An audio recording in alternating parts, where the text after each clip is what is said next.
वो बगल वाली सीट पर सबसे किनारे बैठी थी। अच्छी दिखती थी, बाल थोड़े बने और कुछ बिखरे हुए। हल्के काजल के साथ चमकती सफेद आंखें उसके आत्मविश्वास के स्तर को दर्शा रही थी। साधारण नयन नक्श, गोरा रंग और कोई श्रृंगार नहीं, सादगी में भी आकर्षण को खोले हुए थी। कॉलेज का पहला दिन था और शर्मीला समय ऐसे परिवेश में पला बड़ा जहां लड़कियों से दोस्ती को अच्छा नहीं समझा जाता। नैतिकता का यही तकाजा कि दूर रहो अपने विपरीत से। इसलिए दिल में हो रही हलचल को अशुभ संकेत समझकर खुद की भावनाओं को नकार कर मैं इधर उधर ध्यान लगाने लगा। पर एक खास उम्र के आकर्षण में आगे आप हथियार डाल ही देते हैं, और मैं तो पहली ही नजर में सरेंडर करने का मन बना चुका था। कुछ दिनों बाद प्रैक्टिकल वर्क के सिलसिले में लड़के लड़कियों की मिली जुली टीम बनाई गई, जिसने मेरे लिए एक आगे बढ़ने के रास्ते खोल दिए। काया नाम था उसका। मन मिलने लगे तो दिल भी नजदीक आने लगे, और समय के साथ भावनाएं भी गहराने लगी। कॉलेज में हम दोनों को कभी भी एक दूसरे के बिना नहीं देखा गया। हम दोनों इस साथ खुश थे। सब कुछ पूरा पूरा सा लग रहा था।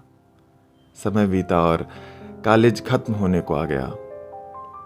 हमने कभी भविष्य को लेकर चर्चा नहीं करी थी, मगर अब जरूरी था, क्योंकि मैंने मन ही मन बुढ़ापे के दांत एक साथ टूटने के अरमान पाल रखे थे। मैंने यह बात जब उसके सामने रखी तो उसने बड़ी समझदारी से कहा कि अच्छी नौकरी मिल जाए तो घर वालों को ऐतराज नहीं होगा, और मुझे भी नहीं। अरे हाँ, वो तो बहुत समझदार थी और जिंदगी को लेकर बहुत व्यवहारिक थी। दूसरी तरफ मैं दिल से संचालित होता था। कॉलेज खत्म हुआ और हम दोनों अपने अपने शहर मगर फोन पर लगातार जुड़े रहे। मैं तैयारी में जुट गया और इस बीच बातें कुछ कम सी होने लगी, कुछ कटने सी लगी थी, मतलब वो। और फिर एक दिन अचानक उसने बताया कि उसकी शादी तय हो चुकी है। उसके ही शहर का लड़का जो उसे काफी पहले पसंद करता था, उसने विवाह प्रस्ताव रखा और काया के घर वाले मान गए। काया भी खुश थी, पर मैं हैरान था। डांटते हुए कहा कि क्या मजाक है, क्या सच कह रही हो? मुझे विश्वास नहीं हो रहा था। तुमने पहले क्यों नहीं बताया? उसने सिर्फ सॉरी बोला और मुझे व्यवहारिकता सिखलाई कि समय के साथ चीजें बदल जाती हैं, चाहे वो भावनाएं ही क्यों ना हो।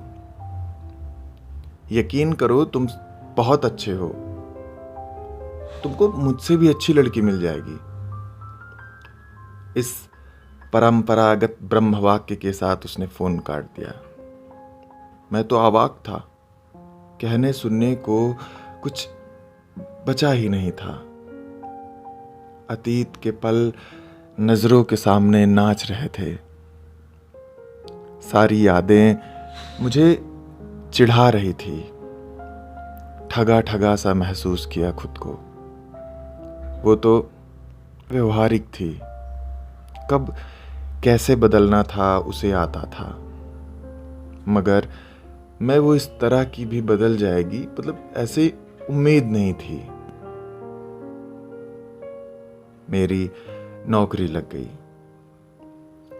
शादी के रिश्ते भी आ रहे, लेकिन आज भी जब उसके फेसबुक पर टहलता हुआ नजर डालता हूं तो उसकी मुस्कुराती हुई फैमिली फोटो चिढ़ती है मुझे। खुश नहीं हो पाता मैं। समझ नहीं आता कि वो समझदार थी या मैं बेवकूफ। इतनी जल्दी अपने अतीत को भुलाकर कोई आगे कैसे बढ़ सकता है? यहां मैं आज भी रोज शाम सिगरेट के धुएं में अतीत को धुंधला करता रहता हूं। पर एक बात समझ आई कि जिंदगी बार बार मौके नहीं देती, इसलिए थोड़ा स्वार्थी बन जाने में कोई हर्ज नहीं है। अच्छाई के साथ समझदारी जरूरी है, वरना दिल लगी में अक्सर दुनिया आपको ठगे बिना नहीं छोड़ती। आने वाले का स्वागत, जाने वाले को अलविदा। कुछ पकड़ने की कोशिश ना करना, कुछ पकड़ा जा भी नहीं सकता। बस गुजरते हुए को संपूर्णता से जीते हुए गुजरने दो। नमस्कार, मैं हूं मोहित और आप सुन रहे थे एक मित्र का लिखा हुआ उसके सचित्र जीवन पर घटित एक लेख। आशा करते हैं आपको पसंद आया होगा। मिलते हैं आपसे जल्द एक अगली वीडियो में। तब तक के लिए धन्यवाद।